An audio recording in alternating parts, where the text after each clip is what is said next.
Bayangkan sebuah kota yang dulu dipenuhi manusia. Ada pasar yang ramai. Ada rumah-rumah. Ada tempat ibadah. Ada pemimpin, tentara, pedagang, dan keluarga yang menjalani kehidupan seperti kita hari ini. Lalu waktu berjalan. Kota itu perlahan sepi. Bangunannya runtuh. Namanya terlupakan. Dan ratusan tahun kemudian, yang tersisa mungkin hanya batu, tanah, dan pertanyaan, bagaimana sebuah peradaban besar bisa menghilang? Apakah mereka tiba-tiba lenyap? Atau sebenarnya kehancuran itu terjadi sedikit demi sedikit, sampai akhirnya tidak bisa dihentikan? Kita sering membayangkan kehancuran peradaban seperti sebuah kejadian besar. Satu perang, satu bencana, satu serangan. Padahal dalam banyak kasus sejarah, keruntuhan jauh lebih rumit.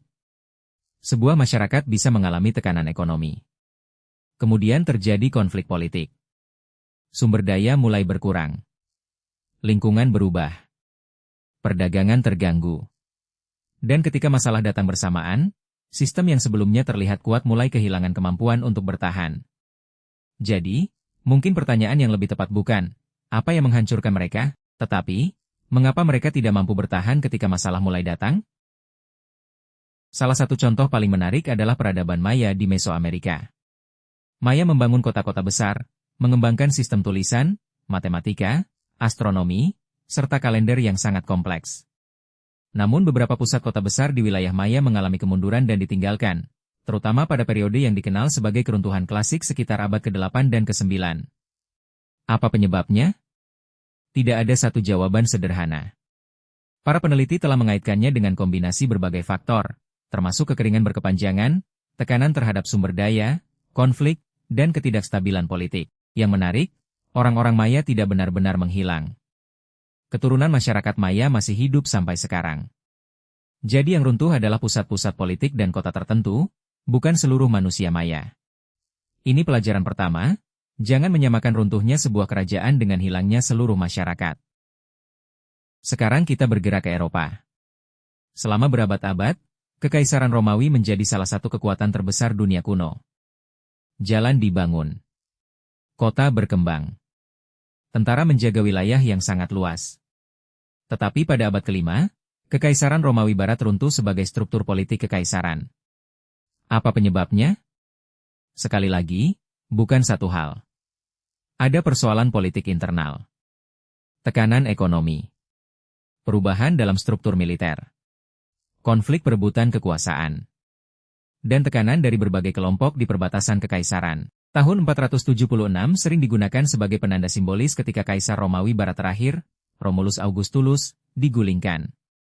Tetapi kehidupan tidak berhenti pada hari itu. Kota-kota tetap dihuni. Budaya Romawi tidak langsung lenyap. Bahasa, hukum, agama, dan berbagai warisan Romawi terus memengaruhi Eropa selama berabad-abad. Jadi sekali lagi, keruntuhan sebuah kekaisaran bukan berarti dunia berakhir. Yang berubah adalah sistemnya. Sekarang kita menuju Asia Tenggara. Di wilayah Kamboja berdiri Angkor, pusat kekuasaan kerajaan Khmer. Angkor terkenal dengan jaringan kota, kanal, waduk, dan sistem pengelolaan air yang sangat besar. Namun sistem yang menjadi kekuatan juga bisa menjadi sumber kerentanan. Penelitian menunjukkan bahwa perubahan iklim dan pola kekeringan serta hujan ekstrim dapat memberikan tekanan besar terhadap sistem pengelolaan air Angkor. Ditambah faktor politik dan ekonomi, pusat kekuasaan akhirnya mengalami perubahan besar. Dan ini memberi kita pelajaran yang sangat menarik. Teknologi yang hebat tetap membutuhkan sistem yang mampu beradaptasi. Karena lingkungan tidak pernah berhenti berubah. Banyak orang mengira kota-kota besar di masa lalu hanya berkembang di Eropa, Timur Tengah, atau Asia. Padahal di Amerika Utara pernah berdiri pusat permukiman besar yang dikenal sebagai Cahokia. Dekat wilayah St. Louis sekarang, masyarakat Cahokia membangun kompleks besar dengan gundukan tanah monumental. Pada puncaknya, kawasan ini menjadi salah satu pusat permukiman terbesar di Amerika Utara sebelum kedatangan bangsa Eropa. Namun sekitar abad ke-14, Cahokia mengalami kemunduran dan akhirnya ditinggalkan sebagai pusat perkotaan besar. Penyebabnya masih menjadi bahan penelitian. Perubahan lingkungan, tekanan terhadap sumber daya, perubahan sosial, dan faktor lainnya kemungkinan berperan. Dan ada satu hal yang menarik, sebuah kota bisa hilang dari ingatan manusia, tetapi jejaknya tetap menunggu untuk ditemukan.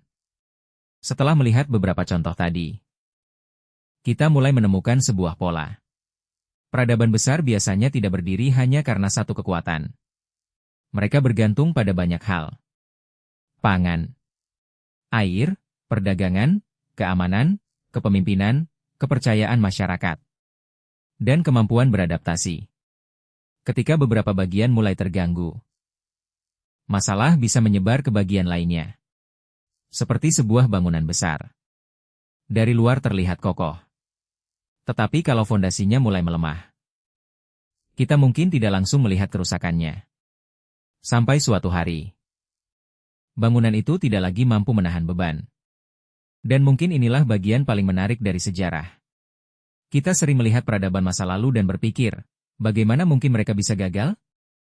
Tetapi pertanyaan itu seharusnya dibalik. Bagaimana jika suatu hari nanti generasi setelah kita melihat peradaban kita dengan pertanyaan yang sama? Kita hidup di zaman teknologi. Internet menghubungkan miliaran manusia. Kota semakin besar. Ilmu pengetahuan berkembang. Tetapi kita juga menghadapi tantangan sendiri. Perubahan lingkungan. Ketergantungan terhadap sistem yang kompleks. Ketegangan politik.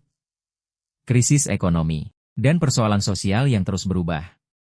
Bukan berarti dunia kita akan runtuh. Bukan itu maksudnya. Sejarah tidak memberi ramalan pasti tentang masa depan. Tetapi sejarah memberi kita sesuatu yang jauh lebih berguna, yaitu peringatan. Peradaban besar tidak selalu runtuh karena satu musuh. Kadang, mereka melemah karena terlalu banyak masalah datang bersamaan. Dan mungkin itulah alasan sejarah penting dipelajari. Bukan untuk membuat kita takut pada masa depan, tetapi agar kita memahami bahwa sesuatu yang terlihat kuat, tetap harus dirawat. Karena tidak ada peradaban yang kebal terhadap perubahan. Tidak ada kekuasaan yang abadi. Dan tidak ada generasi yang bisa memastikan dirinya akan selalu berada di atas. Pada akhirnya, kita semua sedang hidup di dalam sejarah.